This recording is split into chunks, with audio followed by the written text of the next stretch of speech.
Bismillahirrahmanirrahim.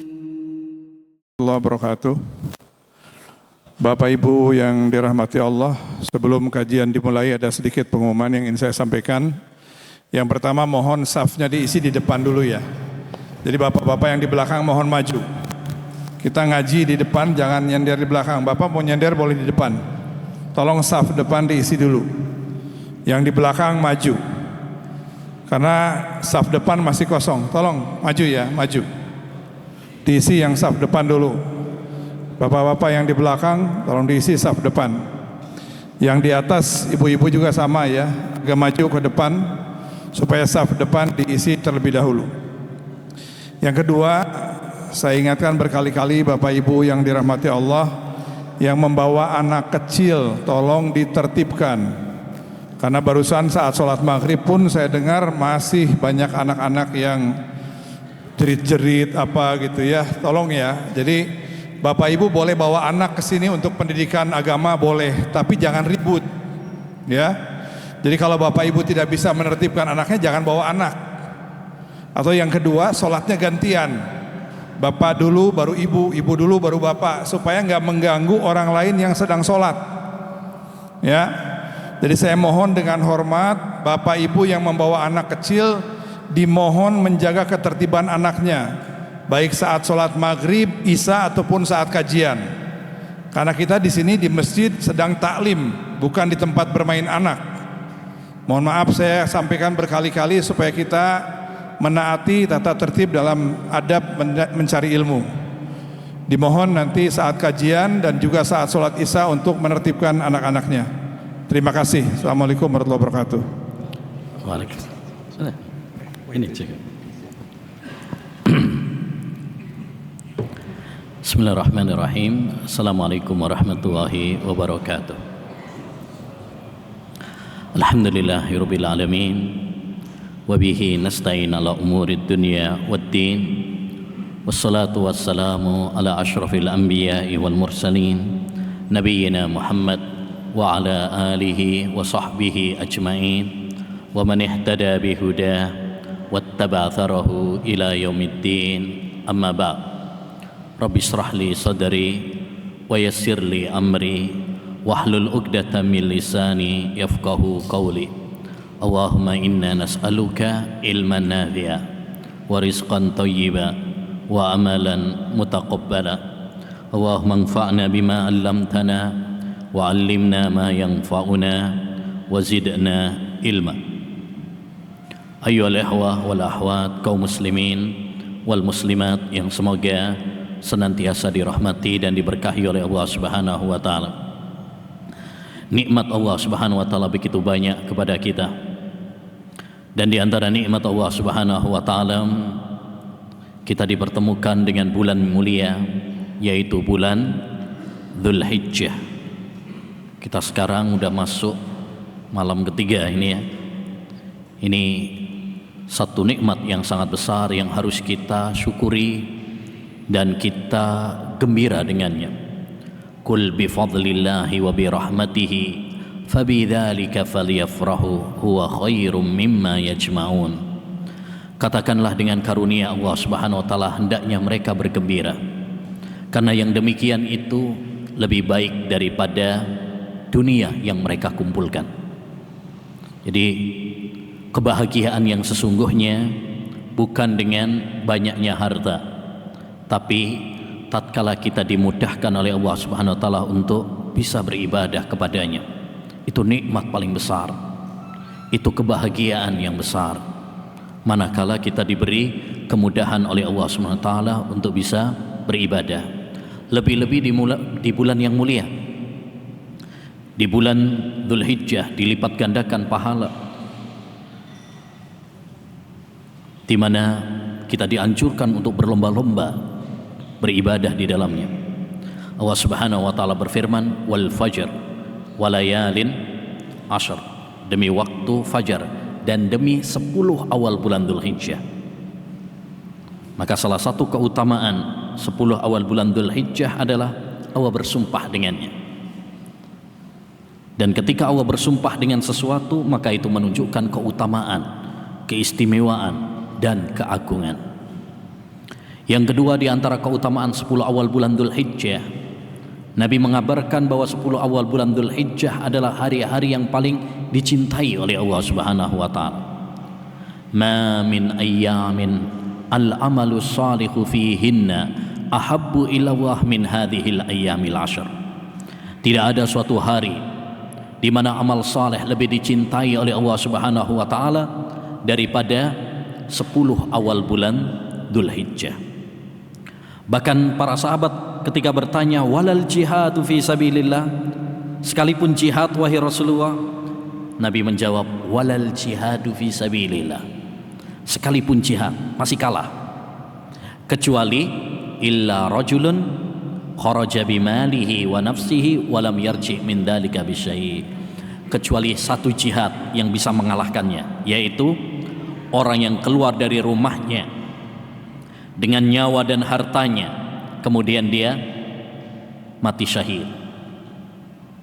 Adapun kalau jihad tapi masih kembali dengan nyawa dan harta, ya, tidak meninggal dunia dalam medan perang, masih kalah dengan keutamaan beribadah di 10 awal bulan Dzulhijjah. Maka hati siapa yang tidak tersentuh, tidak tergerak, tidak termotivasi, ya, dengan keutamaan yang dikabarkan oleh Nabi sallallahu alaihi wasallam ini. Yang ketiga, di antara keutamaan 10 awal bulan Dzulhijjah, di sana ada hari Arafah. Hari di mana Allah Subhanahu wa taala menyempurnakan agama Islam. Turun ayat al-yauma akmaltu lakum dinakum. Pada hari ini telah aku sempurnakan agama kalian, agama Islam. Ayat ini diturunkan kepada Nabi Muhammad SAW saat beliau sedang wukuf di Arafah sore hari Jumat pada saat Hajjatul Wada, haji perpisahan Rasulullah SAW, pada tanggal 10 ya Dzulhijjah pada tahun 10 Hijriah. Dan di antara keutamaan hari Arafah, Nabi SAW mengabarkan, ma min yaumin aktsaru min an yu'tikallahu fihi abdahu minan nar min yaumi Arafah. Tidak ada hari di mana Allah Subhanahu wa taala lebih banyak membebaskan hambanya dari neraka ketimbang di hari Arafah. Wa innahu la yadnu, hari itu Allah Subhanahu wa taala mendekat kepada hambanya. Wa yubahi bihimul malaikah, dan Allah Subhanahu wa taala bangga di hadapan para malaikatnya, membanggakan, ya, hamba-hamba yang beribadah di hari Arafah di hadapan para malaikatnya. Wa yaqul, ya, madza yuridu haula, apa yang diinginkan oleh hambaku, mereka ingin apa, saya akan penuhi. Mereka minta apa, saya akan kabulkan permintaan mereka, doa-doa mereka. Maka hari Arafah adalah hari pembebasan dari neraka, hari di mana Allah Subhanahu wa taala bangga dengan para malaikat, hari di mana Allah Subhanahu wa taala, ya, mengampuni dan mengabulkan doa-doa hambanya. Di antara keutamaan 10 awal bulan Dzulhijjah, di sana ada hari raya Idul Adha tanggal 10 Dzulhijjah, hari yang sangat agung di sisi Allah Subhanahu wa taala. Nabi bersabda sallallahu alaihi wasallam, a'zamul ayyami indallah yaumun nahri wa yaumul qar. Hari yang paling agung di sisi Allah SWT adalah hari penyembelihan, hari raya Idul Adha, dan hari berikutnya yaitu tanggal 11 Dzulhijjah. Ya. Kenapa 10 awal bulan Dzulhijjah begitu istimewa? Apa rahasianya? Kata Al-Hafidh Ibnu Hajar Al-Asqalani dalam kitabnya Fathul Bari Syarah Sahihul Bukhari, karena terkumpul di dalamnya ibadah-ibadah besar, ibadah-ibadah inti, ibadah-ibadah prioritas yang sangat dicintai oleh Allah Subhanahu wa taala. Ya, di sana ada haji, umrah, ada kurban, di sana ada sholat hari raya, di sana ada puasa, termasuk yaitu puasa Arafah dan lain sebagainya. Karena terkumpulnya ibadah-ibadah tersebut di suatu waktu yang tidak terkumpul di waktu-waktu yang lain, ya, maka itu menunjukkan keistimewaan, maka itu menunjukkan keagungan waktu tersebut di sisi Allah Subhanahu wa taala. Bahkan para ulama dahulu sampai berbeda pendapat, mana yang lebih utama, 10 awal bulan Dzulhijjah atau 10 akhir bulan Ramadan. Sebagian ulama mengatakan 10 akhir bulan Ramadan lebih utama karena ada malam Lailatul Qadar. Sebagian yang lain mengatakan enggak, 10 awal bulan Dzulhijjah lebih utama berdasarkan keutamaan-keutamaan yang tadi sudah kita sebutkan. Sebagian yang lain mencoba untuk menengahi, kalau malamnya akhir Ramadan lebih utama karena malam Lailatul Qadar itu cuma di malam. Adapun paginya, siangnya, sorenya, maka awal Dzulhijjah lebih utama.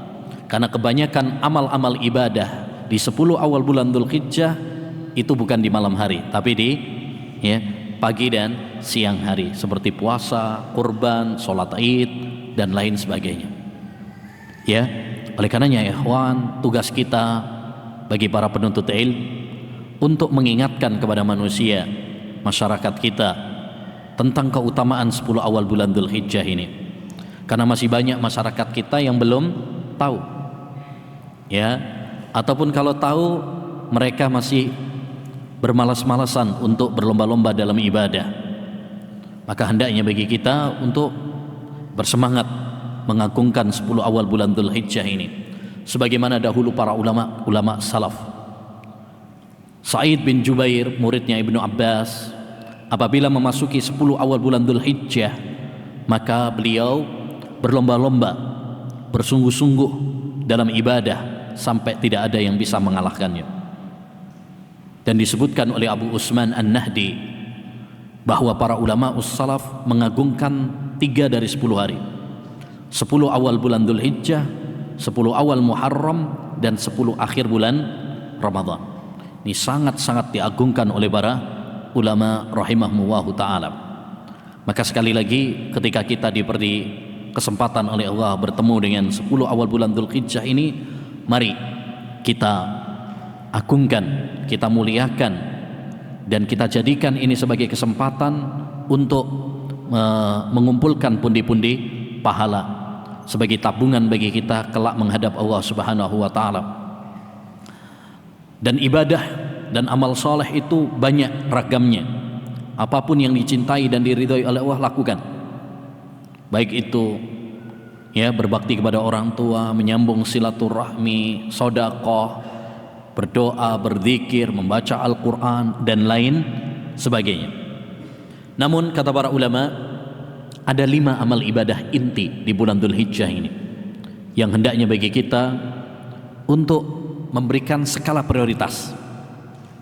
Nah, kita kayaknya berat kalau mengamalkan semua jenis ibadah, karena ibadah itu luas. Tapi setidaknya kata para ulama ada 5 amalan inti di 10 awal bulan Dzulhijjah. Yang pertama adalah memperbanyak puasa sunnah, dimulai sejak tanggal 1 Dzulhijjah sampai tanggal 9 Dzulhijjah. Perbanyak puasa, karena puasa termasuk amal saleh. Dan dulu para ulama salaf mereka berpuasa. Mereka berpuasa. Ini madhab jumhur, mayoritas ulama. Mereka mengatakan disunnahkan memperbanyak puasa sejak tanggal 1 hingga tanggal 9. Bukan tanggal 9 saja, sejak tanggal 1 sampai tanggal 9. Hanya memang yang paling ditekankan dari 9 hari itu adalah tanggal 9, yaitu hari Arafah, di mana kita dianjurkan, disunnahkan dengan kesepakatan para ulama untuk puasa hari Arafah. Nabi SAW bersabda tentang puasa Arafah, ahtasibu ala Allah an yukaffira sanata allati qablah wallati ba'da. Aku berharap puasa Arafah itu bisa menghapus dosa-dosa setahun yang lalu dan setahun yang akan datang, yaitu dosa-dosa kecil. Allahu Akbar. Kita puasa hanya 1 hari, tapi pahalanya luar biasa sekali, menghapus dosa-dosa kita ya, setahun yang lalu dan setahun yang akan datang.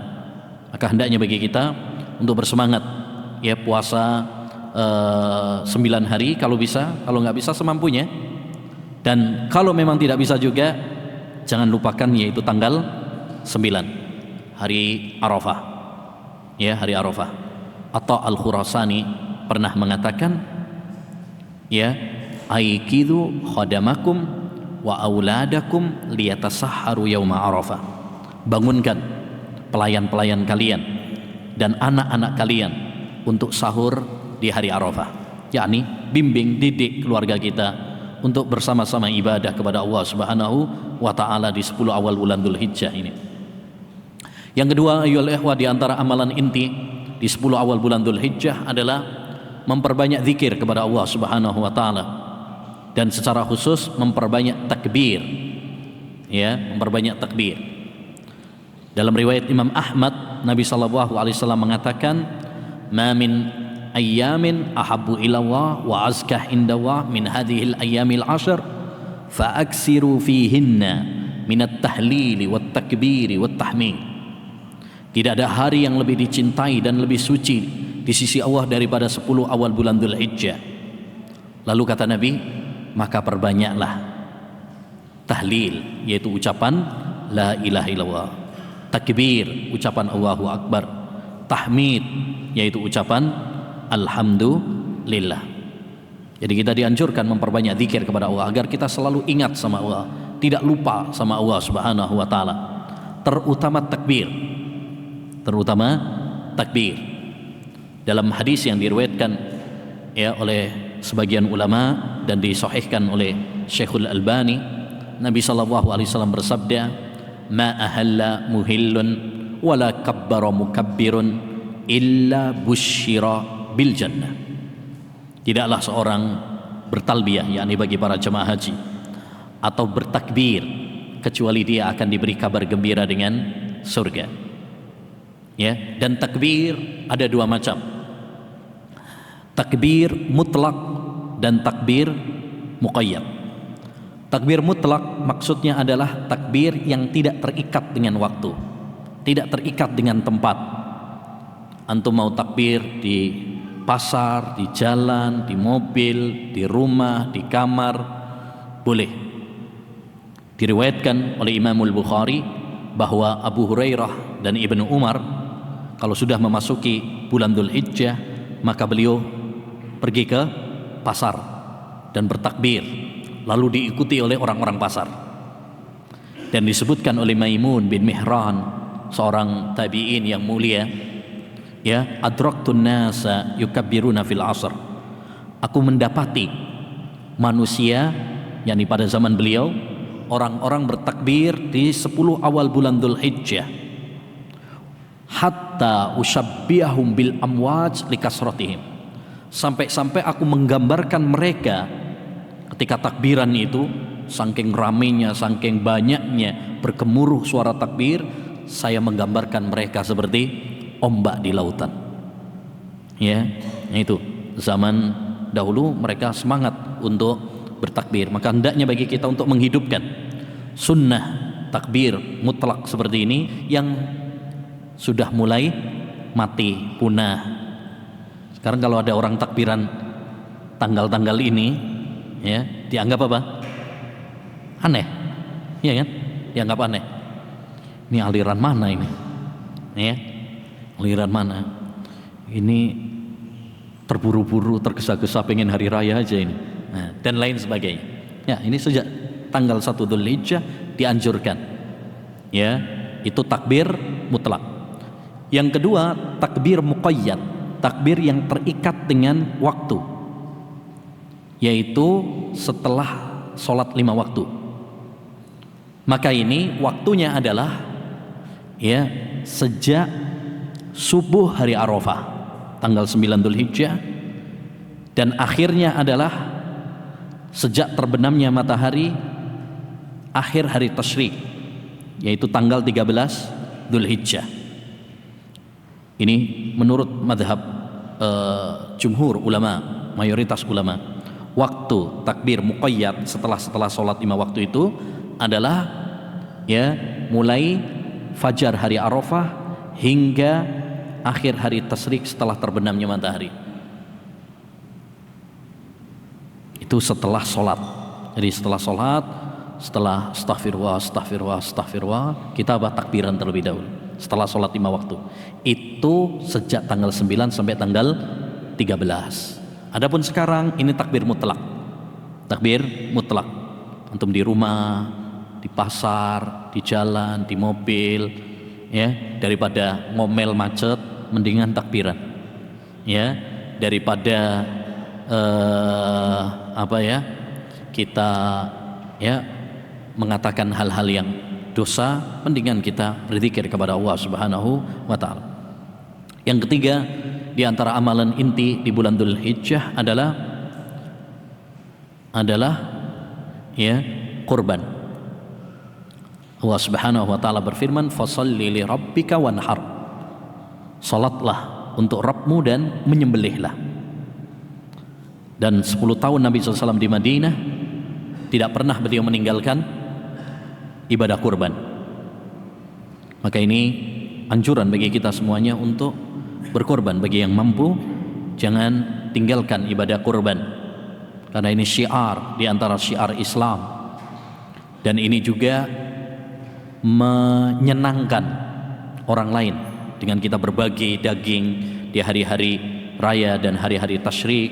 Ini bisa menyenangkan orang lain, terutama mereka para fakir miskin yang jarang-jarang makan daging. Nabi bersabda, "Afdalul a'mal an tudhila ala ahikal mu'mina surura." Amalan yang paling baik kamu memasukkan kegembiraan di hati saudaramu. Dan di antara amalan inti di bulan Dzulhijjah adalah haji dan umrah. Ya, bagi siapa di antara kita yang memiliki kemampuan haji dan umrah, segera, jangan tunda-tunda.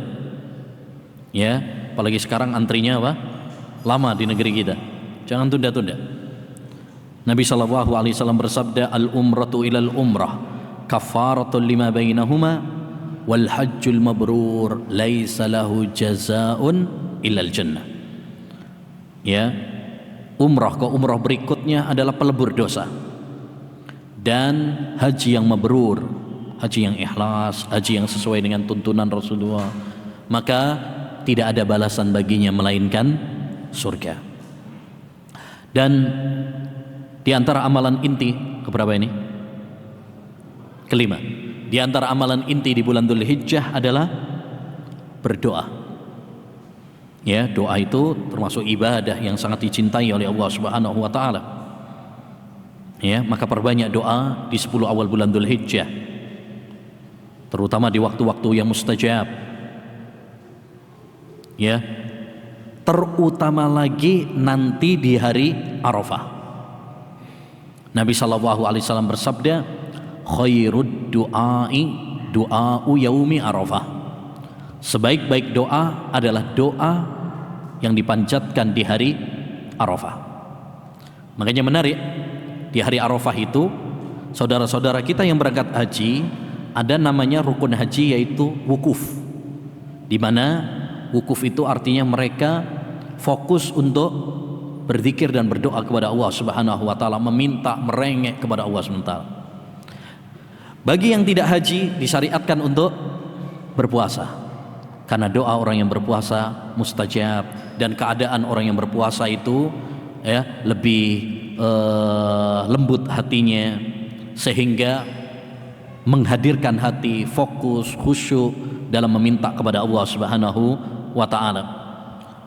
Atau Al-Khurasani pernah mengatakan, atau Sa'id bin Jubair pernah mengatakan, "In istata'ta an tahluwa bi nafsika isyata Arafah faf'al." Kalau kamu bisa untuk menyepi, menyendiri di sore hari Arafah, maka lakukanlah. Karena biasanya dengan menyendiri itu bisa lebih fokus, ya. Intinya, ayyuhal ikhwah, di 10 awal bulan Dzulhijjah ini hendaknya bagi kita untuk berlomba-lomba di dalam kebaikan, berlomba-lomba dalam amal saleh. Ikhwani wa akhwati fillah rahimani wa rahimakumullah. Di bulan Dzulhijjah banyak sekali ibadah-ibadah yang disyariatkan oleh Allah Subhanahu wa taala. Dan tentu saja dalam ibadah-ibadah tersebut tersimpan nilai-nilai keimanan yang menjadi pelajaran bagi kita semuanya. Ada setidaknya 10 poin nilai keimanan yang bisa kita tarik dari ibadah-ibadah di 10 awal bulan Dzulhijjah ini. Yang pertama adalah mengagungkan tauhid. Mengagungkan tauhid. Jika kita perhatikan amal-amal ibadah yang disyariatkan oleh Allah Subhanahu wa taala di 10 awal bulan Dzulhijjah, pelajaran intinya adalah mentauhidkan Allah Subhanahu wa taala. Allah berfirman dalam surat Al-Kautsar ayat 2 tentang ibadah kurban. Fasholli li rabbika wanhar. Salatlah untuk Rabbmu dan menyembelihlah, yakni menyembelihlah untuk Rabbmu. Tauhid. Makanya kita tidak boleh menyembelih untuk selain Allah Subhanahu wa taala, karena menyembelih itu ibadah. Nabi bersabda, la'anallah man dzabaha li ghairillah. Allah melaknat orang yang menyembelih untuk selain Allah Subhanahu wa taala. Termasuk orang-orang yang kirim tumbal, yang diberikan sesajen-sesajen kepada selain Allah Subhanahu wa taala. Ini termasuk bentuk penodaan kepada tauhid. Jadi tauhid ayyuhal ikhwah adalah pelajaran inti dari ibadah kurban. Demikian juga tauhid adalah pelajaran inti dari ibadah haji. Allah berfirman tentang haji dalam surat Ali Imran ayat 97, walillahi 'alan nasi hajjul bait. Untuk Allah kewajiban ibadah haji itu, bukan untuk manusia, bukan untuk biar dipanggil Pak Haji atau Bu Hajah, riya, sum'ah, tidak. Tapi semata-mata haji itu adalah untuk Allah Subhanahu wa taala. Oleh karenanya hendaknya bagi kita untuk memberikan semua jenis ibadah hanya kepada Allah saja. Iyyaka na'budu wa iyyaka nasta'in. Hanya kepada Engkau ya Allah kami beribadah, dan hanya kepada Engkau ya Allah kami minta pertolongan. Kalau kita belajar bahasa Arab, ini ada sesuatu yang menarik dalam surat Al-Fatihah ini. Iyyaka na'budu. Iyyaka itu kata para ulama ahli bahasa adalah maf'ul bih, objek. Yang namanya objek dalam susunan bahasa Arab mestinya di akhir. Dzaraba Zaidun al-qalba. Zaid mukul anjing, anjing objeknya di belakang. Tapi dalam ayat ini tidak. Objek didahulukan. Kenapa? Kata para ulama lil hasr, untuk pembatasan. Seakan-akan Allah mengatakan kepada kita, ya Allah hanya kepada Engkau kami beribadah, bukan kepada yang lain. Bukan kepada wali, bukan kepada kuburan, bukan kepada nabi, bukan kepada malaikat, bukan kepada jin, tapi hanya kepada Engkau ya Allah. Begitu juga dengan amal-amal ibadah yang lain. Serahkan hanya kepada Allah Subhanahu wa taala saja. Ini adalah kunci keselamatan. Ini adalah kunci kebahagiaan. Nabi sallallahu alaihi wasallam bersabda, "Man laqiyallaha la yusyriku bihi syai'an dakhalal jannah. Wa man laqiyahu yusyriku bihi syai'an dakhalan nar." Siapa yang meninggal dunia berjumpa dengan Allah Subhanahu wa taala dalam keadaan tidak berbuat syirik kepada Allah, tidak menduakan Allah Subhanahu wa taala, maka dia akan masuk surga. Sebaliknya siapa yang meninggal dunia dalam keadaan berbuat syirik kepada Allah, maka dia akan masuk neraka. Maka tauhid kita menentukan nasib kita nanti. Apakah kita akan di surga atau kita akan di neraka. Maka makmurkan hati kita dengan tauhid, hiasi diri kita dengan tauhid, sampai ajal menjemput kita. Satu hal menarik dalam Al-Quran yang menjadi renungan bagi kita, Allah membuka Al-Quran dengan surat Al-Fatihah yang isinya adalah tauhid. Iyyaka na'budu wa iyyaka nasta'in. Bahkan kata para ulama dalam surat Al-Fatihah itu ada 3 jenis macam tauhid. Rububiyah, uluhiyah, dan asma wa sifat. Alhamdulillahi rabbil alamin, tauhid rububiyah. Maliki yaumiddin, ar-rahmanir rahim, itu adalah ya asma wa sifat, karena ar-rahman, ar-rahim, malik itu nama Allah. Iyyaka na'budu wa iyyaka nasta'in, itu tauhid uluhiyah, tauhid ibadah. Dan Allah tutup Al-Quran dengan tauhid, surat An-Nas. Qul a'udzu bi rabbin nas, tauhid rububiyah, Rabb. Ya, Malikin nas, tauhidul asma was sifat. Ilahin nas, ilah, tauhid uluhiyah. Berarti Allah membuka Al-Quran dengan tauhid dan menutup dengan tauhid sebagai isyarat bagi kita, sebagaimana kita membuka hidup kita dengan tauhid, maka tutuplah hidup kita dengan tauhid. Man kana akhiru kalamihi la ilaha illallah dakhulal jannah. Siapa yang akhir ucapannya adalah la ilaha illallah, maka dia akan masuk surga. Maka pertahankan tauhid sampai akhir nafas kita. Bagaimana cara mempertahankan tauhid? Bagaimana kita bisa istiqamah di atas tauhid sampai ajal? Ya, setidaknya ada 2 hal yang perlu kita lakukan agar kita ditutup oleh Allah SWT dengan tauhid. Yang pertama, terus belajar tauhid. Jangan pernah bosan. Ya, jangan pernah merasa jemu untuk belajar tauhid. Jangan merasa bahwa kita sudah kuat tauhidnya, nggak perlu belajar lagi. Jangan. Nabi Muhammad SAW saja orang yang paling kokoh tauhidnya, tetap Allah perintahkan dalam surat Muhammad ayat 19, fa'lam annahu la ilaha illallah wastaghfir lidzambi. Ketahuilah, pelajarilah bahwasanya tidak ada sesembahan yang berhak diibadahi kecuali hanya Engkau saja. Nabi Muhammad tetap diperintahkan untuk belajar tauhid, mengetahui tauhid, apalagi kita.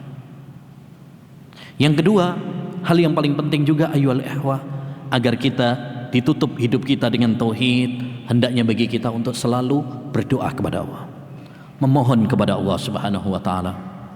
Ya, jangan pernah bergantung kepada diri kita, karena kita adalah makhluk yang lemah. Tapi bergantunglah kepada Allah Subhanahu wa taala. Ya. Nabi Ibrahim alaihi salam orang yang sangat kuat tauhidnya. Bahkan beliau mendapatkan gelar Khalilullah, wattakhadallahu Ibrahima khalila. Allah mengangkat Nabi Ibrahim sebagai Khalil, kekasih. Tahu Khalil? Khalil itu adalah derajat cinta yang paling tinggi. Makanya yang mendapatkan predikat Khalil itu cuma 2. Siapa? Nabi Ibrahim, sebagaimana dalam Al-Quran tadi, wattakhadallahu Ibrahima khalila.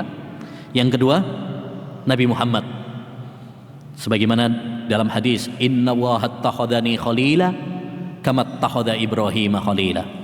Allah mengangkatku sebagai khalil, kekasihnya, sebagaimana Allah mengangkat Nabi Ibrahim sebagai khalil. Jadi yang mendapatkan predikat khalil itu cuma 2, Nabi Ibrahim sama Nabi Muhammad, karena khalil itu derajat cinta yang paling tinggi. Oleh karenanya termasuk kurang kalau kita cuma menggelari Nabi Muhammad dengan Habibillah. Biasanya ada yang ya salatu wassalamu ala toha Rasulillah, salatu wassalamu ala Yasin Habibillah. Kurang. Ya, Rasulullah itu khalil, bukan cuma sekedar habib. Karena khalil itu cinta yang paling tinggi. Apalagi Toha dan Yasin bukan nama Nabi, itu nama surat dalam Al-Quran. Taib. Walhasil Nabi Ibrahim saja orang yang sangat dicintai oleh Allah, tetap beliau berdoa, waj'nubani wa baniya an na'budal asnam. Ya Allah, jauhkan aku dan anak keturunanku dari menyembah berhala. Nabi Ibrahim khawatir kalau dirinya terjerumus di dalam syirik kepada Allah Subhanahu wa taala. Kalau Nabi Ibrahim saja khawatir terhadap dirinya, lantas bagaimana dengan kita? Apa kita merasa lebih hebat daripada Nabi Ibrahim? Kata Ibrahim At-Taimi, "Wa man ya'manul bala'a ba'da Ibrahim?" Siapa yang merasa aman setelah Ibrahim? Kalau Ibrahim saja merasa tidak aman, apakah kita merasa aman? Jangan. Baik, yang kedua, nilai keimanan yang kedua dari 10 awal bulan Dzulhijjah adalah al-mutaba'ah. Kita dalam beribadah itu harus mengikuti, meneladani Rasulullah sallallahu alaihi wasallam. Kita harus berpegang teguh dengan sunnah Nabi sallallahu alaihi wasallam. Karena dengan mengikuti sunnah Nabi, disitulah keselamatan bagi kita. Kata Imam Malik bin Anas, gurunya Imam Syafi'i rahimahullahu ta'ala, as-sunnatu kasafinati Nuh. Sunnah Nabi itu bagaikan peraunya, kapalnya Nabi Nuh. Man rakibaha naja. Siapa yang menaikinya dia selamat. Wa man lam yarkabha faqad gharik. Siapa yang tidak menaikinya maka dia akan tenggelam. Kalau kita ingin selamat, pegang erat-erat sunnah Nabi. Beribadalah sesuai dengan tuntunan Nabi sallallahu alaihi wasallam. Makanya dalam masalah haji, Rasulullah menganjurkan kepada kita agar haji sesuai dengan tuntunannya. Khudhu anni manasikakum. Contohlah tata cara manasik hajiku. Dan ini yang dipraktekkan para sahabat. Mereka berusaha mengikuti apapun yang dilakukan oleh Rasulullah SAW. Umar bin Khattab radhiyallahu an saat mencium Hajar Aswad di Ka'bah, ketika tawaf, beliau mengatakan, "Inni la a'lamu annaka hajar la tadurru wa la tanfa." Aku tahu kamu hanya sebuah batu yang tidak bisa mendatangkan manfaat atau menolak madarat. Falaula anni ra'aitu Rasulullah sallallahu alaihi wasallam yuqabbilu kama qabbaltu. Andaikan aku tidak melihat Rasulullah SAW menciummu, saya juga enggak mau mencium. Cuma Rasulullah mencontohkan menciummu, maka aku pun ikut menciummu. Walaupun secara logika nggak masuk tuh. Ini menunjukkan kepada kita, ayyuhal ikhwah, hendaknya bagi kita untuk mengikuti sunnah Rasulullah SAW. Dalam ibadah kurban, kita pun diajarkan agar dalam ibadah kurban itu sesuai dengan tuntunan. Karena ibadah kurban itu ibadah, harus ada tuntunannya. Nggak boleh kurban misalkan ya sebelum waktunya, ya habis subuh sebelum berangkat sholat hari raya Idul Adha antum sudah nyembelih. Kata Nabi apa? Siapa yang menyembelih sebelum sholat maka itu daging biasa, bukan kurban. Kalau ada yang kurban tapi bukan kambing, bukan sapi, bukan unta, kurbannya bebek atau ayam, ya ikhlas lillahi ta'ala, diterima apa tidak? Nggak diterima, karena nggak sesuai dengan tuntunan Rasulullah SAW. Apalagi korban perasaan, nah, ya bid'ah malahan ya, nggak ada contohnya dari Nabi SAW. Intinya ya, dalam beribadah kita harus mengikuti dan meneladani Rasulullah SAW. Laqad kana lakum fi Rasulillah uswatun hasanah. Ya, sungguh di dalam diri Rasulullah terdapat suri tauladan yang baik. Ikuti, ya. Jangan beribadah hanya dengan perasaan, dengan impian, dengan apa kata banyak orang. Tapi beribadahlah sesuai yang dicontohkan oleh Rasulullah. Adapun kalau kita beribadah tidak sesuai dengan contoh Rasulullah SAW, itu hanya bikin kita capek, tapi nggak ada manfaatnya, sia-sia, nggak diterima sama Allah Subhanahu Wa Taala. Man amila amalan laisa alaihi amruna fahuwa raddun. Kata Nabi SAW, siapa yang melakukan suatu amal ibadah yang tidak ada contohnya dari kami, maka amalan tersebut apa? Tertolak. Kita udah capek-capek, pegel, mengeluarkan harta, ya, tenaga, waktu, tapi ternyata sia-sia, nggak diterima sama Allah. Perumpamaannya, kata Imam Ibnul Qayyim rahimahullah ta'ala, seperti apa? Seorang yang bepergian tapi mengisi kopernya dengan besi, kerikil, hanya bikin capek. Orang kalau bepergian itu kopernya diisi apa? Baju, alat-alat perlengkapan yang dibutuhkan, ya, kemudian uang, ya, HP, ces-cesan, ya, nggak boleh ketinggalan tuh. Ya, tapi kalau misalkan ada orang mau mudik atau mau haji, tapi kopernya diisi pasir, batu, semen, ini hanya memberatkan, nggak ada faedahnya. Begitu juga orang yang beribadah tanpa tuntunan Rasulullah, capek toh. Maka hendaknya bagi kita untuk beribadah sesuai tuntunan Rasulullah. Ini istata'ta alla tahukka ra'saka illa bil asari faf'al. Kalau kamu bisa, kata Sufyan Ats-Tsauri, kalau kamu bisa untuk tidak menggaruk kepalamu kecuali berdasarkan sunnah, maka lakukanlah. Maksudnya apa? Sebisa mungkin kita dalam masalah-masalah sekecil apapun, semuanya ada tuntunannya, semuanya ada ilmunya. Makanya di sini memotivasi kita untuk terus belajar ilmu agama, supaya setiap aktivitas kita, setiap amal ibadah kita ada tuntunannya. Baik, insyaallah nanti kita lanjutkan lagi setelah sholat Bina Muhammad wa ala alihi wa sahbihi ajma'in. Subhanahu wa ta'ala. Jadi ayyuhal ikhwah, di antara nilai pelajaran penting dari bulan Dzulhijjah adalah mengajarkan kepada kita untuk menjadi seorang muslim sejati. Muslim itu apa? Muslim adalah seorang yang tunduk patuh kepada perintah Allah Subhanahu wa ta'ala. Setiap kali Allah Subhanahu wa ta'ala memerintahkan kepada mereka suatu perintah, mereka mengatakan sami'na wa ata'na, kami mendengar dan kami taat.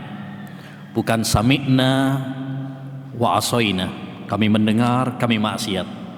Atau sami'na wa ngeyelna, ya, kami mendengar tapi kami ngeyel. Enggak, tapi sami'na wa ata'na, kami mendengar dan kami taat. Fala wa rabbika la yu'minun hatta yuhakkimuka fima shajara bainahum summa la yajidu fi anfusihim harajan mimma qadait wa yusallimu taslima. Demi Rabbmu, tidaklah mereka beriman sampai menjadikan engkau wahai Muhammad sebagai hakim dalam masalah-masalah yang mereka perselisihkan, kemudian mereka tidak mendapati di dalam hati mereka keganjalan, keberatan terhadap keputusanmu. Mereka pasrah sepasrah-pasrahnya. Ini muslim yang sejati, tunduk, pasrah kepada hukum Allah Subhanahu wa ta'ala, kepada syariat Allah Subhanahu wa ta'ala. Walaupun mungkin akal kita belum nyampe, kakak, karena akal manusia itu apa? Terbatas. Ketika Allah Subhanahu wa ta'ala memerintahkan kepada Ibrahim untuk menyembelih putra kesayangannya Ismail, apa itu masuk di akal oleh Nabi Ibrahim? Enggak masuk. Tapi karena itu perintah Allah Subhanahu wa ta'ala, apa yang dilakukan oleh Ibrahim? Sami'na wa ata'na. Makanya Allah ceritakan dalam surat As-Saffat ayat 102, falamma balagha ma'ahu as-sa'i qala ya bunayya inni ara fil manami anni adbahuka fandur madza tara qala ya abati fa'al ma tu'mar satajiduni insyaallahu minas sabirin. Tatkala anak ini sudah mulai tumbuh balik, kita tahu ya, Nabi Ibrahim itu udah nikah sama Sarah, itu bertahun-tahun belum dikaruniai anak. Tentu ya, orang yang sudah berkeluarga pasti menginginkan, mengidamkan hadirnya si mungil di tengah-tengah keluarga mereka. Sampai kemudian Nabi Ibrahim menikah dengan Hajar, dikarunialah anak. Baru dikasih anak yang ditunggu-tunggu, disuruh oleh Allah Subhanahu wa ta'ala untuk ya meninggalkannya di padang pasir yang gak ada orang sama sekali saat itu. Suruh tinggal di sana Nabi Ibrahim dari Syam suruh naruh di Mekah yang saat itu tandus, belum ramai kayak sekarang ini, ya, nggak ada air, nggak ada orang. Kalau bukan karena tebalnya iman, tentu sangat berat. Makanya ketika Nabi Ibrahim mau meninggalkan Ismail sama Hajar itu, ya, Hajar mengatakan, ya Ibrahim, siapa yang memerintahkanmu ini? Man amaraka bihadza? Siapa yang memerintahkanmu ini? Kata Nabi Ibrahim, Rabbi, Rabbku yang memerintahkan. Lalu kata Hajar, idzan la yudayyi'una. Kalau memang itu adalah perintah Rabbmu, pasti dia tidak akan menyia-nyiakan kami. Masya Allah. Inilah istislam, kuatnya iman. Ya, dia nggak ngeyel. Tega banget kamu Ibrahim, ninggalkan saya sama anakmu yang masih bayi di sini. Setelah tumbuh, anak yang dinanti-nanti itu ternyata Allah Subhanahu wa taala memerintahkan kepadanya untuk, ya, menyembelihnya. Qala ya bunayya inni ara fil manam, wahai anakku, kata Nabi Ibrahim kepada Ismail, an inni ara fil manam, aku melihat dalam mimpi. Dan perhatikan, mimpi para nabi itu adalah wahyu. Ya, ru'yal anbiya'i haqqun, kata Nabi Muhammad SAW. Mimpinya para nabi itu adalah kebenaran, wahyu dari Allah SWT. Nanti jangan disamakan, saya dapat mimpi suruh nyembelih anakku misalnya. Oh, iya. Kalau ya mimpinya kita itu bukan hujjah, ya, bukan wahyu. Jangan nanti dijadikan sebagai alasan. Tapi kalau para nabi, mimpinya mereka itu adalah wahyu. Wahai anakku, aku melihatmu dalam mimpi. Aku disuruh untuk menyembelihmu. Fandur madza tara. Bagaimana menurutmu? Lihat bagaimana jawaban anak yang dididik dengan tauhid, yang dididik dengan ketundukan kepada Allah Subhanahu wa taala. Ya abatif alma tu'mar, wahai ayahku. Abati itu kalau dalam bahasa Arab itu lembut, santun. Jadi kalau seorang anak memanggil ayahnya dengan panggilan yang lembut, santun, ini adab yang diberikan Nabi Ismail kepada Nabi Ibrahim. Lakukan apa yang Allah perintahkan padamu, kau akan mendapatiku termasuk orang-orang yang sabar. Masya Allah.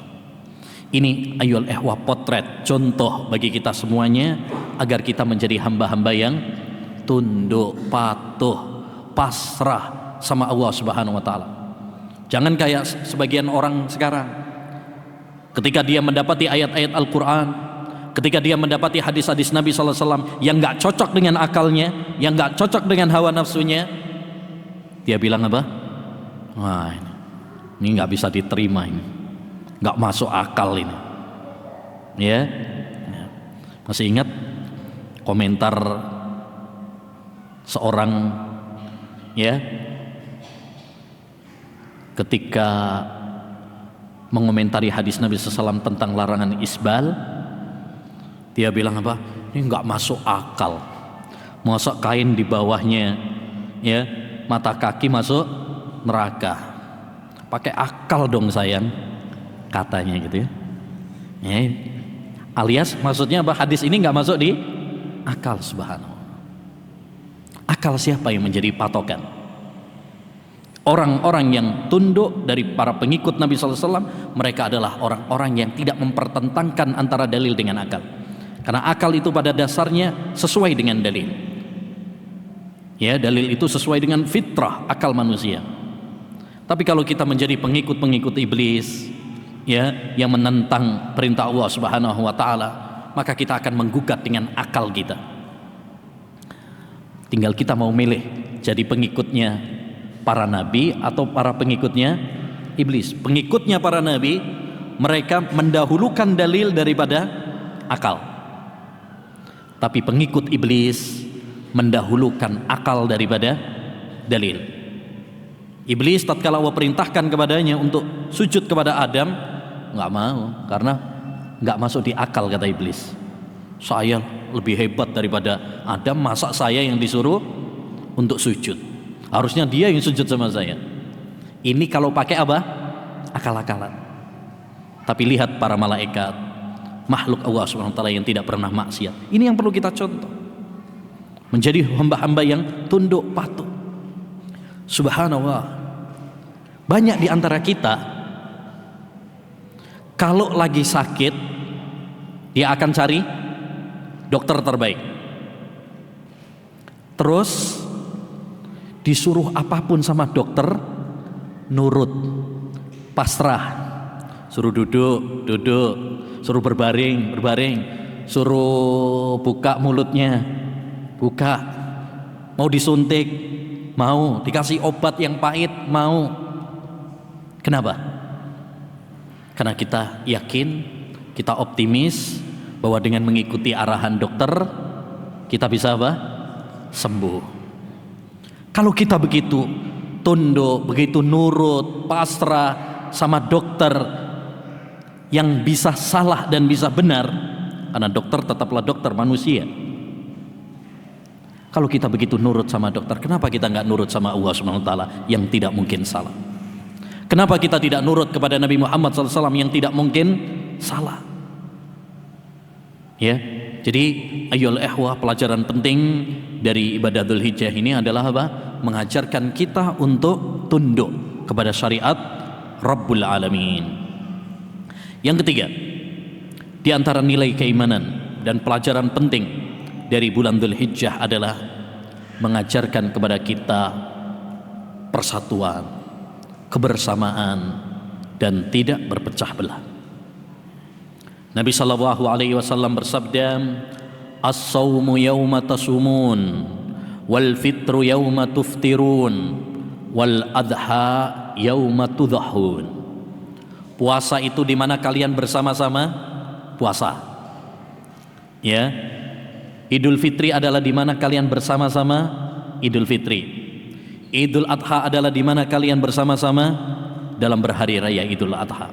Yakni berbarengan, ya bersamaan bersama para pemimpin, sehingga terwujudlah persatuan yang diperintahkan oleh Allah Subhanahu wa taala dan terhindar dari perpecahan, perselisihan yang dilarang oleh Allah Subhanahu wa taala. Wa'tasimu bihablillahi jami'an wa la tafarraqu.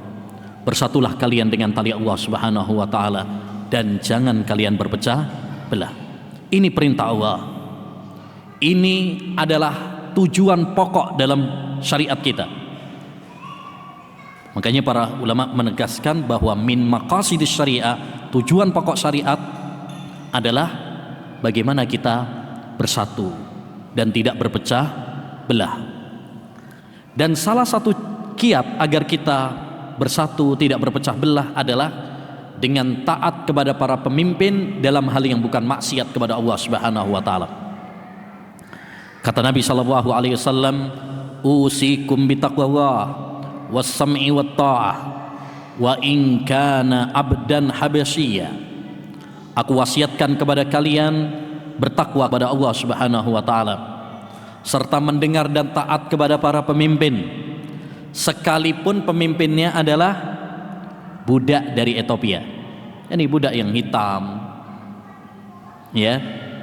Budak itu dalam Islam nggak boleh jadi pemimpin. Tidak memenuhi kriteria. Tapi kalau memang Allah takdirkan dia yang jadi pemimpin, Nabi memerintahkan kepada kita untuk taat kepada para pemimpin demi mewujudkan apa? Keamanan, stabilitas keamanan negara, terwujudnya persatuan. Ini ikhwan ya, kaidah penting dalam akidah, kaidah penting dalam syariat Islam. Islam menganjurkan kepada kita bersatu. Islam menganjurkan kepada kita bersama-sama, tidak berpecah belah. Sebelum ada semboyan, bersatu kita teguh, bercerai kita runtuh apa kawin lagi? Ada yang bilang bercerai ya kawin lagi gitu. Nah, bercerai sebelum ada semboyan itu, sebelum ada butir Pancasila juga, persatuan Indonesia, jauh-jauh hari Islam menekankan kepada kita untuk menjaga apa? Persatuan, kesatuan, tidak berpecah belah, tidak berselisih. Ini adalah ajaran agama Islam, banyak dalil-dalilnya. Oleh karenanya, sekedar untuk mengingatkan dan menyinggung masalah ini, karena ini penting pada tahun ini. Berdasarkan kaidah ini, maka para ulama kita menganjurkan agar kita dalam masalah penetapan Ramadan, dalam penetapan Syawal, hari raya Idul Fitri, penetapan 1 Dzulhijjah, Arafah dan Idul Adha, hendaknya mengikuti keputusan pemimpin supaya terwujud persatuan. Ya, tahun ini beda lagi. Ada perbedaan. Ya, sebenarnya kita menginginkan tidak ada perbedaan, tapi takdirnya ada perbedaan. Maka kalau yang masih bingung ikut siapa, ikut keputusan pemimpin. Hukmul hakim yarfa'ul khilaf. Keputusan pemimpin itu menghilangkan perbedaan, ya, mengangkat perbedaan, ya, supaya terwujud persatuan, terwujud kesatuan, dan tidak terjadi perpecahan. Ya, bagaimanapun ikhwan, Idul Fitri, Idul Adha itu salah satu syiar di antara syiar Islam. Ada yang kurang kalau kemudian tidak bersama-sama. Ini fakta yang tidak bisa dipungkiri. Walaupun mungkin banyak para tokoh mengatakan ya perbedaan adalah rahmat ini, tapi nggak bisa diingkari. Di bawah, kalau yang namanya perbedaan itu ya nggak enak. Bayangkan saja antum sudah Idul Adha nyembelih, tapi tetangga antum masih puasa Arafah, ya, mau nyate ya nggak enak, yang satu masih puasa. Apalagi kadang satu rumah, ya, satu rumah, suaminya ikut yang Rebo, istrinya ikut yang Kemis. Nah, beda madhab antara suami sama istri. Kadang beda madhab antara ayah sama anak. Ya, nah ini akhirnya menjadikan apa? Kebersamaan dan persatuan yang diinginkan dalam syariat Islam akhirnya kurang terwujudkan, ya, disebabkan perbedaan tadi. Oleh karenanya, ya, pendapat yang lebih kuat, walaupun ini ranah perbedaan, ya, tapi pendapat yang lebih kuat insyaallah taala bahwa ya, Idul Adha, Arafah mengikuti keputusan, ya, pemerintah. Salah satu alasan yang paling kuat adalah untuk mewujudkan persatuan yang merupakan, ya, kaidah di antara kaidah-kaidah dasar dalam Islam.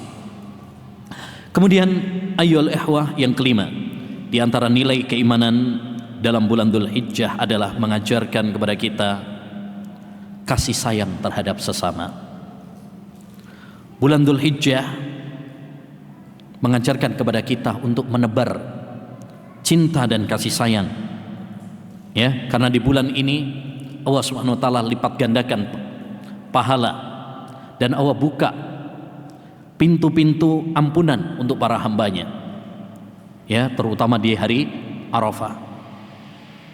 Di bulan ini juga, ya, Allah Subhanahu wa taala mensyariatkan kepada kita untuk berkorban dan menyuruh kita untuk berbagi, ya, sebagian untuk kita makan bersenang-senang, sebagian untuk kita bagi, ya. Kita punya tetangga, walaupun dia kaya, boleh antum kasih, ya. Kemudian sebagian lagi untuk sedekah. Makanya para ulama mengatakan daging kurban itu kalau bisa dibagi jadi 3. Satu untuk diri sendiri dan keluarga, ya. Kemudian yang kedua untuk hadiah. Jadi hadiah itu bisa untuk tetangga, walaupun dia kaya, ya. Ini tidak sama seperti zakat, ya. Kalau zakat, ya, itu hanya untuk orang miskin. Tapi kalau daging kurban antum bisa memberikan kepada orang kaya sekalipun boleh, ya. Kemudian yang ketiga untuk sedekah. dalam artian untuk para fakir miskin. Itu yang dianjurkan oleh para ulama. Dengan demikian berarti dalam ibadah kurban terdapat faedah penting, yaitu supaya kita menebar manfaat, menebar cinta dan kasih sayang, ya, di antara sesama. Ar-rahimuna yarhamuhumur rahman irhamu man fil ardi yarhamkum man fis sama. Kata Nabi sallallahu alaihi wasallam, ya, orang-orang yang penyayang akan disayang oleh Allah. Sayangilah yang ada di muka bumi, niscaya Allah akan sayang kepada kalian. Terutama bagi kita yang udah ngaji. Yang udah ngaji harus lebih penyayang. Ya, kata Syekhul Islam Taimiyah rahimahullah, ahlus sunnah a'lamun nasi bil haq wa arhamuhum bil haq. Ahlus sunnah itu orang yang paling mengerti tentang ilmu agama dan paling penyayang kepada sesama makhluk.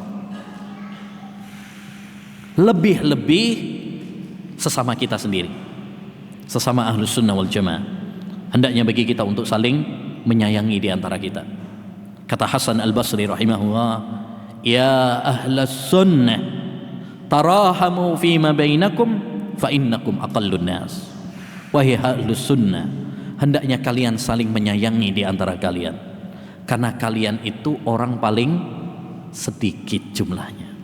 Jangan sampai udah dikit tengkar aja, ya, tengkar aja, ribut aja.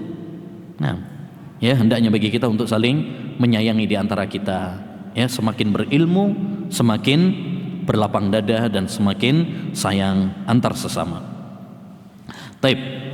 Kemudian ayyul ihwah rahimani wa rahimakumullah, yang keenam di antara nilai keimanan dalam Dzulhijjah adalah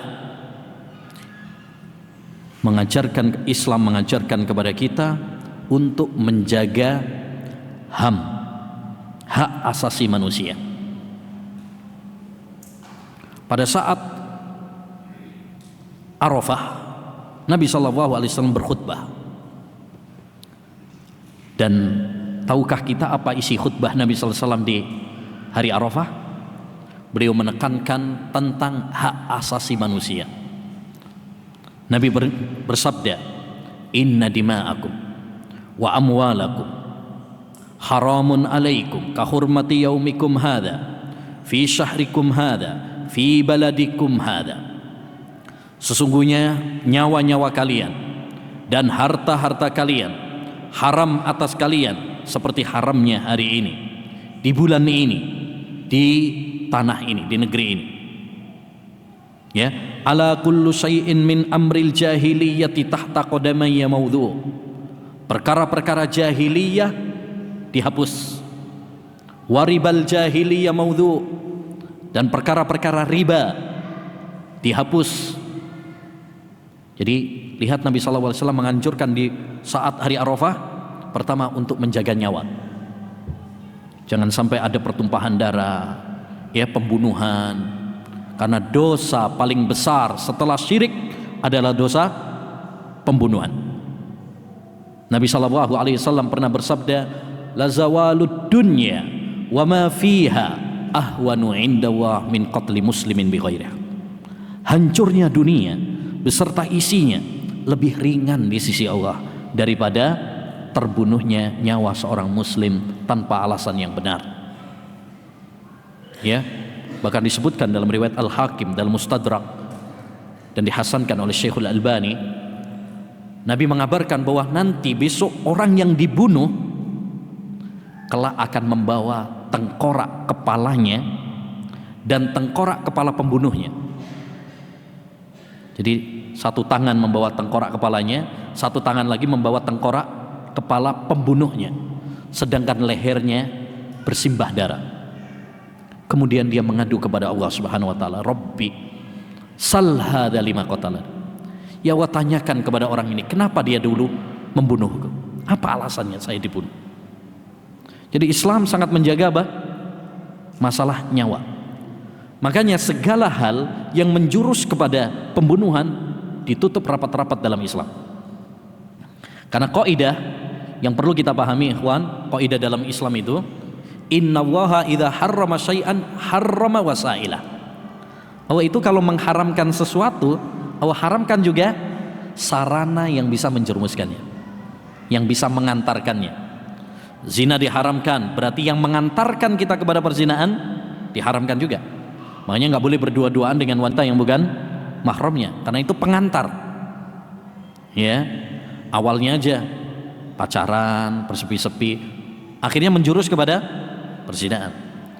Pembunuhan juga demikian, khomer juga demikian. Allah mengharamkan khomer, maka sarana yang menuju kepada khomer dilarang. Makanya kita nggak boleh minum khomer walaupun cuma nyicipi, nggak boleh. Nggak boleh nyicipi. Kenapa? Kata Nabi, kullu muskirin khamrun qaliluhu fakal katsiruhu haram. Ya, setiap yang memabukkan itu khamr, dan setiap khamr hukumnya haram, sedikitnya atau banyaknya haram. Karena kalau diperbolehkan sedikit, nyicipi boleh, akhirnya orang ketagihan. Enak tiba. Ternyata enak ya. Akhirnya begitu. Makanya dilarang. Pembunuhan pun demikian. Karena pembunuhan tidak boleh, maka segala sarana yang mengantarkan kepada pembunuhan dilarang. Makanya kita nggak boleh menodongkan senjata. Nggak boleh menodongkan senjata walaupun cuma ya. Ini tadi ditodong gini kayaknya nih. Langsung jatuh sendiri. Tip. Nggak boleh menodongkan senjata walaupun cuma guyonan, bercanda, ngeprank, nggak boleh. La yahillu li muslimin an yurawwi'a akhah. Tidak halal bagi seorang muslim untuk menakut-nakuti. Man asyara ila ahihi bihadidatin la'anatsal malaika. Siapa yang menodongkan senjata kepada saudaranya, malaikat akan melaknat. Jadi Islam menjaga apa? Nyawa. Yang kedua, Islam menjaga tadi inna dima'akum wa amwalakum. Islam menjaga harta. Nggak boleh maling, nggak boleh merampas, begal, menipu, riba. Karena itu memakan harta saudara kita dengan cara yang haram, korupsi. Ya. Dan pada zaman kita sekarang ini banyak orang sudah nggak peduli lagi dengan cara dia mendapatkan harta, apa dengan cara yang halal atau dengan cara yang haram. Seperti yang disebutkan oleh Nabi, la ya'tiyanna 'alan nasi zamanun la yubalil mar'u bima akhadhal mal amin halalin aw min haram. Akan datang pada manusia suatu zaman di mana mereka enggak peduli lagi cara dia mendapatkan harta, apakah dengan cara yang halal atau dengan cara yang haram. Islam menjaga harta. Jangan sampai kita mengambil secara zalim harta orang lain. Makanya Islam melarang pencurian. Bahkan dalam Islam, seorang yang mencuri tentunya dengan ketentuan-ketentuan yang berlaku, maka hukumannya adalah dipotong tangannya. Wassariqu wassariqatu faqta'u aydiyahum. Pencuri laki-laki dan pencuri perempuan, potonglah telapak tangannya. Ya. Itu. Demi apa? Demi menjaga harta. Karena harta itu amanah. Kita akan ditanya oleh Allah tentang harta ini dari dua sisi. Yang pertama, dari mana kita mendapatkannya? Apakah dengan cara yang halal atau dengan cara yang haram? Yang kedua, untuk apa kita membelanjakannya?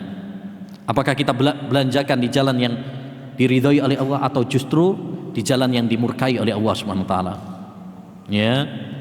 Nah, berikutnya yang ketujuh, ayyuhal ikhwah, di antara nilai keimanan dalam bulan Dzulhijjah juga adalah Islam menghormati wanita.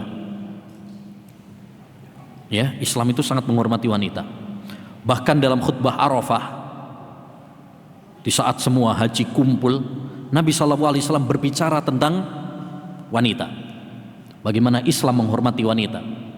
Fattaqullaha fin nisa fa innakum akhadtumuhunna bi amanillah wastahlaltum furujahunna bi kalimatillah. Bertakwalah kalian wahai kaum laki-laki terhadap istri-istri kalian, karena kalian telah mengambil mereka dengan perjanjian dari Allah Subhanahu wa taala. Kalian telah menghalalkan farji-farji mereka dengan kalimat Allah Subhanahu wa taala, yakni dengan akad yang tadinya haram menjadi halal dengan akad pernikahan. Kemudian Rasulullah berbicara tentang hak suami dan istri. Ya, hak suami begini, hak istri begini. Jadi sebelum ya orang-orang sekarang berbicara tentang hak asasi manusia, berbicara tentang hak wanita, apalagi sampai menuduh bahwasanya Islam itu telah berbuat zalim kepada ya wanita, menjadi pendekar-pendekar kesiangan. Jauh sebelum itu Islam sudah menghormati para wanita, membela para wanita. Bahkan di dalam Al-Quran ada surat khusus namanya surat An-Nisa, surat tentang An-Nisa. An-Nisa itu artinya wanita. Surat Ar-Rijal malah nggak ada. Ya, surat Ar-Rijal malah nggak ada. Menunjukkan kepada kita apa? Islam sangat menghormati kaum wanita. Ya, saat dia menjadi seorang anak.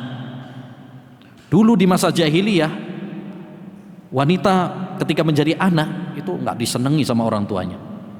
Wa idza busyira ahadum bil unsa dhalla wajhu muswadda wa huwa kadhib. Kalau di antara mereka yaitu orang jahiliyah diberi kabar anaknya perempuan, murka, marah. Bahkan disebutkan banyak di antara mereka yang mengubur anak perempuan hidup-hidup. Datang agama Islam menghormati para wanita, melarang kita benci kepada anak perempuan. La takrahul banat, kata Nabi, fa innahunnal mu'nisatul ghaliyatul mujahazat. Jangan kalian benci anak wanita, karena mereka itu menyenangkan, mereka itu berharga, dan mereka itu cepat kawinnya. Kalau perempuan kan cepat kawinnya ya. Nah, saat dia menjadi seorang istri, Allah perintahkan kepada suami untuk menghormatinya, untuk memperlakukannya dengan baik. Wa ashiruhunna bil ma'ruf. Wahai para suami, perlakukan mereka para istri dengan baik, saling melindungi, saling melengkapi, saling menutupi kesalahan. Makanya dalam Al-Quran surat Al-Baqarah Allah gambarkan suami istri itu seperti pakaian, baju. Hunna libasul lakum wa antum libasul lahunna. Mereka para istri itu bagaikan pakaian buat kalian wahai suami, dan kalian wahai suami bagaikan pakaian buat istri. Kenapa suami istri diperumpamakan seperti pakaian? Karena fungsi pakaian itu, kata para ulama, ada 3. Kenapa diperumpamakan dengan pakaian? Karena fungsi pakaian itu setidaknya 3. 1, melindungi kita dari panas, dari dingin. Maka begitu juga suami istri harus saling melindungi. Ya, harus saling melindungi, terutama melindungi dari api neraka. Ku anfusakum wa ahlikum nara. Lindungi diri kalian, lindungi keluarga kalian dari api neraka. Yang kedua, fungsi pakaian itu adalah untuk menutupi aurat, menutupi aib. Ya, maka begitu juga suami istri hendaknya menutupi kekurangan, menutupi kesalahan, bukan malah membongkar. Sekarang berantem dikit langsung jadi status, dibaca oleh semua yang membacanya. Ya, nggak boleh. Aib pasangan kita juga adalah aib bagi kita. Ya, jaga rahasia itu, jangan malah disebarkan. Kemudian yang ketiga, fungsi pakaian itu adalah untuk keindahan. Keindahan. Antum walaupun misalkan mukanya pas-pasan, tapi kalau bajunya keren, wah, jadi keren dari kejauhan. Nah, ya, tapi intinya pakaian itu adalah apa? Ya, membuat kita indah, membuat kita indah. Begitu juga suami istri, mereka adalah keindahan. Makanya Nabi menyebutkan ad-dunya mata wa khairu mata'iha al-mar'atus salihah. Dunia itu adalah ya keindahan, dan keindahan dunia yang paling indah adalah memiliki istri yang salihah. Makanya percuma ganteng kalau belum punya istri, ya. Percuma tajir, sultan Bandung, ya, tapi ternyata belum punya pasangan. Taib. Yang kesembilan, ayyul ikhwah rahimani wa rahimakumullah, di antara nilai keimanan dari bulan Dzulhijjah adalah zikir dan doa. Zikir dan doa kepada Allah Subhanahu wa taala. Di bulan Dzulhijjah ini kita dianjurkan untuk memperbanyak apa? Zikir kepada Allah Subhanahu wa taala. Fa'aksiru fihinna minat tahlil wat takbir wat tahmid. Perbanyaklah kalian takbir, tahmid, tahlil. Bahkan saat-saat orang sudah mulai banyak yang bersenang-senang dengan daging, hari raya, hari tasyrik, itu kan sudah mulai apa? Sibuk dengan makanan tuh ya. Yang ini sibuk bikin pentol, yang ini sibuk bikin sate. Nabi mengingatkan kepada kita, ayyamut tasyrik, ayyamu aklin wa syurbin wa dzikrillah. Hari-hari tasyrik itu adalah hari silahkan makan, silahkan minum, tapi jangan sampai di sini toh. Ada yang ketiganya, wa dzikrillah, zikir kepada Allah Subhanahu wa taala. Maka walaupun makan, minum, tapi tetap apa? Berzikir kepada Allah Subhanahu wa taala. Dan jadikan makan dan minum kita dengan niat supaya setelah makan dan minum itu semakin semangat beribadah kepada Allah Subhanahu wa taala. Makanya ikhwan, ini sering kita lalaikan ya. Sering kita lupakan. Ya, yaitu apa? Meniatkan yang baik ketika kita melakukan perbuatan-perbuatan yang mubah. Makan, minum, tidur, ya, itu pada dasarnya adalah mubah, boleh-boleh saja. Tapi dia bisa menjadi berpahala kalau kita meniatkan yang baik. Antum makan, minum, niatnya apa?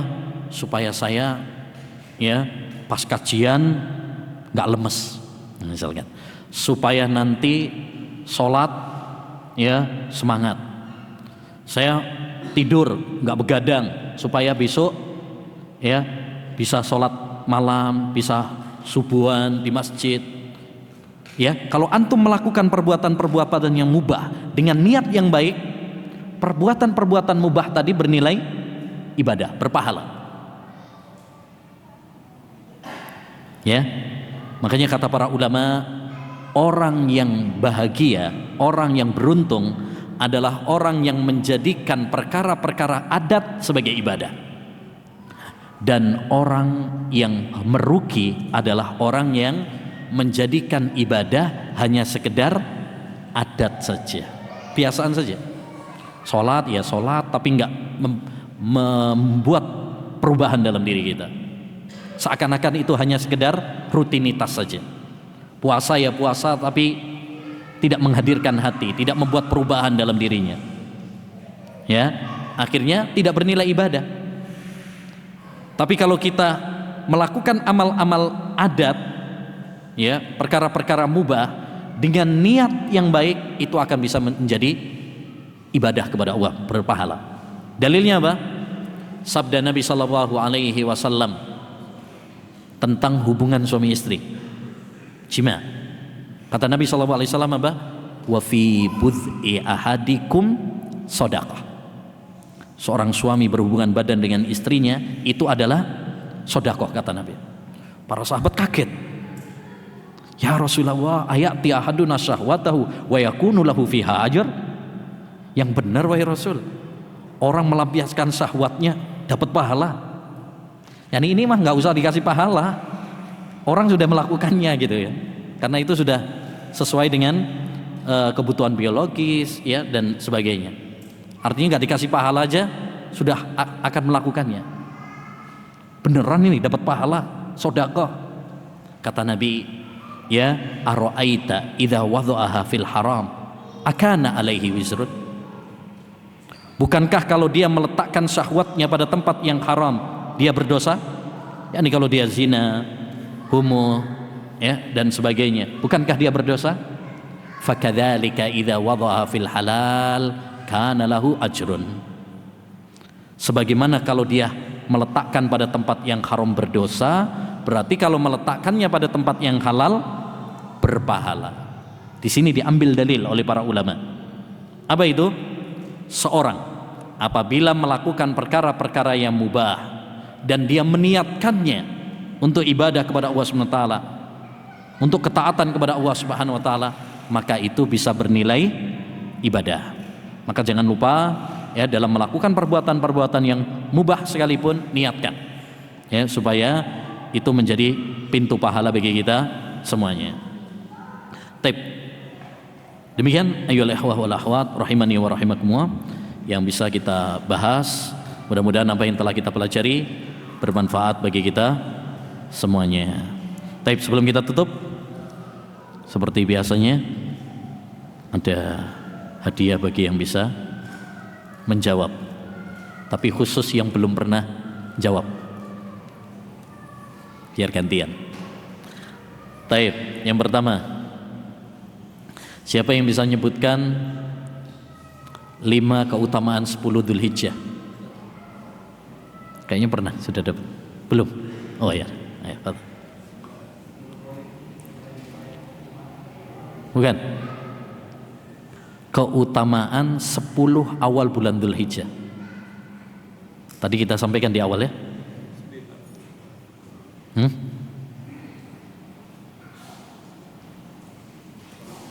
Nah, fadhal. Baik, siapa yang bisa? Antum, Pak? Fadhal. Nah, hari-hari yang paling dicintai oleh Allah SWT, bahkan lebih dari jihad. Yang kedua, adanya hari Arafah. Yang ketiga, adanya hari raya Idul Adha, terkumpulnya ibadah-ibadah besar. Terus satu lagi, ini yang pertama malah dilupakan. Yang pertama,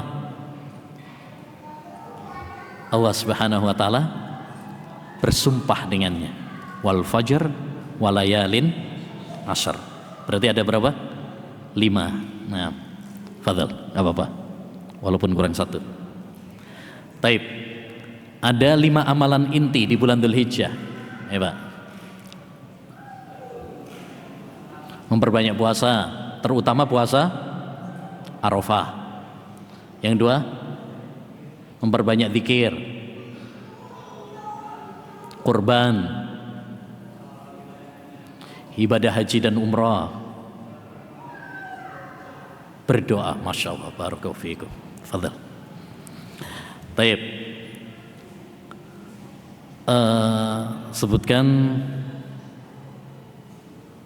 Nah, ini keluar dari pembahasan tapi tadi kita sebutkan suami istri itu diperumpamakan oleh Allah seperti pakaian. Kenapa? Lu sudah punya istri belum? Belum. Ya, percuma berarti jawab nanti. Gak apa-apa ya.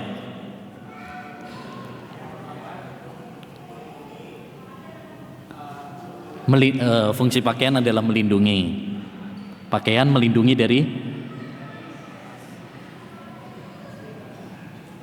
dari panas dan dingin. Berarti suami istri juga begitu, saling melindungi supaya nggak kedinginan. Terus yang kedua, menutupi dari aurat, aib. Nah, maka begitu juga suami istri harus saling menutupi aib. Yang ketiga, fungsi pakaian apa? Keindahan. Nah, berarti antum sudah indah belum? Belum punya, belum indah, kurang berarti. Baik, barakallahu fiik. Sudah bisa jawab berarti sudah layak ini. Sudah waktunya. Taib, barakallahu fiik. Taib, satu lagi. nilai-nilai keimanan dari bulan Dzulhijjah.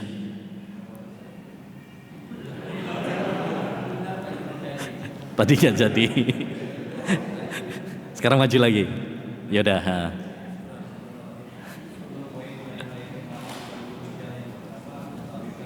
Mentauhidkan Allah. Taib. Ittiba, nah mengikuti Rasulullah SAW. Tunduk kepada perintah Allah Subhanahu wa taala. Persatuan. Kasih sayang, menebar kasih sayang. Hak asasi manusia. Menghargai wanita. Sudah. Nah, berarti berapa itu? 7. Kok 10 tadi? Zikir dan doa. Taib. Barakallahu fikum. Taib. Ternyata bisa. Nah, alhamdulillah. Barakallahu fikum. Taib. Subhanakallahumma bihamdika asyhadu an la ilaha illa anta astaghfiruka wa atubu ilaik. Assalamualaikum warahmatullahi wabarakatuh.